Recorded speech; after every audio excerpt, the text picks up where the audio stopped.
കർണാടകയിലെ ധർമ്മസ്ഥലയിലുണ്ടായ സംഭവങ്ങളിൽ അന്വേഷണം തുടരുകയാണ്. മുൻ ശുചീകരണ തൊഴിലാളി ഹാജരാക്കിയ തലയൂട്ടി ഇന്ന് പ്രത്യേക അന്വേഷണ സംഘം പരിശോധിക്കും. നാളെ ധർമ്മസ്ഥലയിൽ മണ്ണ് കുഴിച്ച് പരിശോധന ഉണ്ടാകും. മുഹമ്മദ് റഹീസ് കൂടുതൽ വിവരങ്ങളുമായി ചേരുന്നു. റഹീസ്.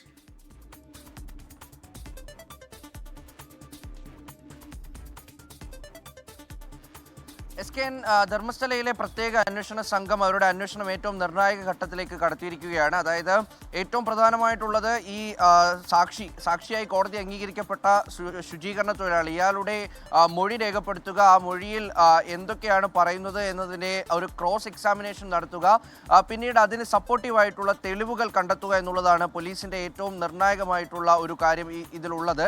അപ്പോൾ ഇന്നലെ തന്നെ ഇവർ ഒരു 8.5 മണിക്കൂർ ഈ ശുചീകരണ തൊഴിലാളിയെ മംഗളൂരുവിൽ വെച്ച് ചോദ്യം ചെയ്തു.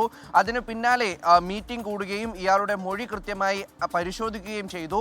അതിൻ്റെ അടിസ്ഥാനത്തിൽ ആദ്യഘട്ടത്തിൽ ഈ പരിശോധന മുഴുവൻ നീളുന്നത് ഈ തലയോട്ടി കേന്ദ്രീകരിച്ചാണ്. ഇയാളൊരു തലയോട്ടി കോടതിയിൽ നൽകിയിരുന്നു. ആ തലയോട്ടിയിലുള്ള മണ്ണ് പരിശോധിക്കുക, ഒപ്പം തന്നെ ധർമ്മസ്ഥലയിലെ മണ്ണ് പരിശോധിക്കുക.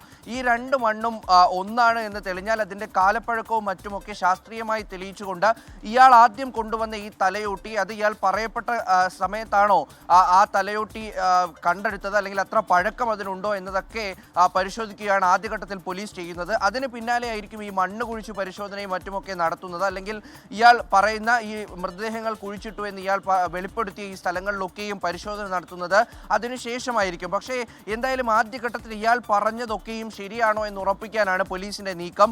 അതിനാണ് ഇന്നലെ ആരാണ് ഇയാളോട് ഈ മൃതദേഹങ്ങളൊക്കെ കുഴിച്ചിടാൻ പറഞ്ഞത്, ഏതൊക്കെ വാഹനങ്ങളിലാണ് ഈ മൃതദേഹങ്ങൾ കൊണ്ടുവന്നത്, എവിടെ നിന്നൊക്കെയാണ് കൊണ്ടുവന്നത്, അങ്ങനെ വിശദമായിട്ടുള്ള കാര്യങ്ങളൊക്കെ തന്നെയും ഇയാളോട് ചോദിച്ചിട്ടുണ്ട്. അന്ന് ഈ കാര്യങ്ങളൊക്കെ പോലീസിനോട് പറയാതിരുന്നത് എന്തുകൊണ്ടാണ്, അന്ന് മറ്റാരോടെങ്കിലും ഇതൊക്കെ വെളിപ്പെടുത്തിയിരുന്നു എന്നതൊക്കെ പരിശോധിച്ചു വരുന്നു. മാത്രമല്ല ഈ ധർമ്മസ്ഥലയിൽ നടന്ന ദുരൂഹ മരണങ്ങളിലൊക്കെ അവിടുത്തെ നാട്ടുകാരുടെ മൊഴി കൂടി രേഖപ്പെടുത്താൻ, അല്ലെങ്കിൽ അവരിൽ നിന്ന് കാര്യങ്ങൾ കൂടി ചോദിച്ചറിയാൻ SIT സംഘം തീരുമാനിച്ചിട്ടുണ്ട്. അപ്പോൾ അങ്ങനെ ഇയാളുടെ മൊഴി ശരിയാണോ എന്നുള്ളത് പൂർണ്ണമായും മനസ്സിലാക്കിയതിനു ശേഷമാകും ഈ കുഴിച്ചു പരിശോധനയിലേക്കൊക്കെ കടക്കുക എന്നാണ് മനസ്സിലാക്കുന്നത്. എന്തായാലും അതൊരു തുടക്കത്തിൽ അവർക്കൊരു മൊമെന്റം ലഭിച്ചിട്ടുണ്ട്. ഈ അന്വേഷണ സംഘം കൃത്യമായൊരു റൂട്ടിലാണ് പോകുന്നത് എന്ന് ഈ സാക്ഷിയുടെ ഭാഗത്തുള്ള അഭിഭാഷകരും ഒപ്പം തന്നെ ആക്ഷൻ കമ്മിറ്റി അംഗങ്ങളും ഒക്കെ പറയുന്നുണ്ട്.